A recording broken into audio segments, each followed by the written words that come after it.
Greetings, I am Tad Larkin, the lore master of Manda-LORE, and today I will be digging through the archives to bring you technical readouts in the history of the Dreadnaught class heavy cruiser. The design for the Dreadnaught class heavy cruiser was developed 100 years before the Battle of Yavin by Rendili Star Drive. It was influenced heavily by the Mandalorian Candosi class Dreadnaught used during the Mandalorian Wars. With a length of 600 meters, a width of 120 meters, and a height of 123 meters, the Dreadnaughts were pretty beefy for their class. Your standard unmodified Dreadnaught supported 6 heavy ion engines, which allowed it to accelerate up to 6 megalights, which is roughly 21.6 meters per second. She had a hyperdrive classification of 4.0, which is slightly less than an X-Wing and a bit higher than an Imperial 1 class Star Destroyer.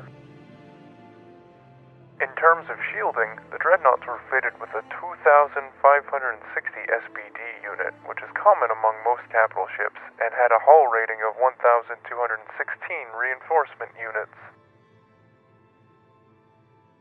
The Dreadnaught's armament consisted of 20 quad laser cannons, 10 turbo laser batteries, 10 laser cannons, and 20 light quad turbo laser cannons, but could be refitted to carry 15 turbo laser batteries and cannons. With this armament, 3 Dreadnought-class heavy cruisers could outgun an Imperial 1 class Star Destroyer.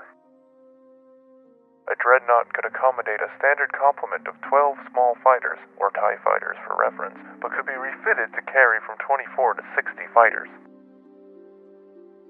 Minimal crew requirements to pilot the ship ranged from 8,800 to 9,000 men, making the Dreadnought a very manpower-intensive craft for her size. The Galactic Republic began actively using the Dreadnought-class heavy cruiser and 80 BBY for the judicial forces, aiding the Jedi in keeping the peace within its borders. Shortly after the Stark Hyperspace War, the Republic launched a fleet of 200 Dreadnoughts, known as the Katana Fleet and rigged with slave circuits, greatly reducing a Dreadnought's crew needs to about 2,200 men. About 10 years before the Clone Wars, the crew of the Katana Fleet fell victim to a high virus, driving them insane before killing them. In this insanity before their eventual deaths, the captain ordered a random hyperspace jump, and since the ships were all interconnected with their slave circuits, the entire fleet jumped, being lost for decades. In 27 BBY, 6 Dreadnoughts were used in the Outbound Flight project, which was a failed expedition to the unknown regions of the galaxy.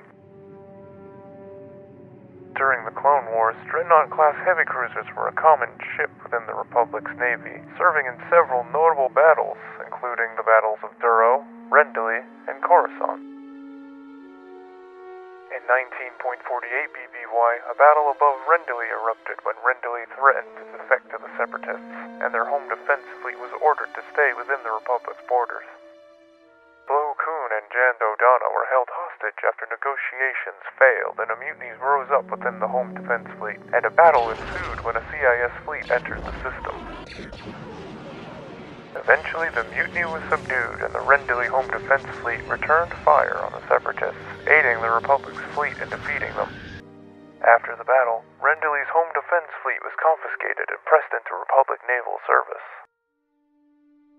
When the Galactic Republic became the Galactic Empire, the Dreadnoughts remained an integral part of the Imperial fleet and were refitted with Class II hyperdrives.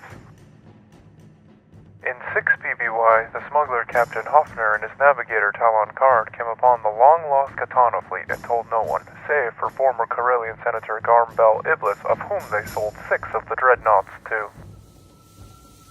9 years after the Battle of Yavin, Grand Admiral Thrawn managed to recover 178 out of the original 200 Katana Fleet Dreadnoughts.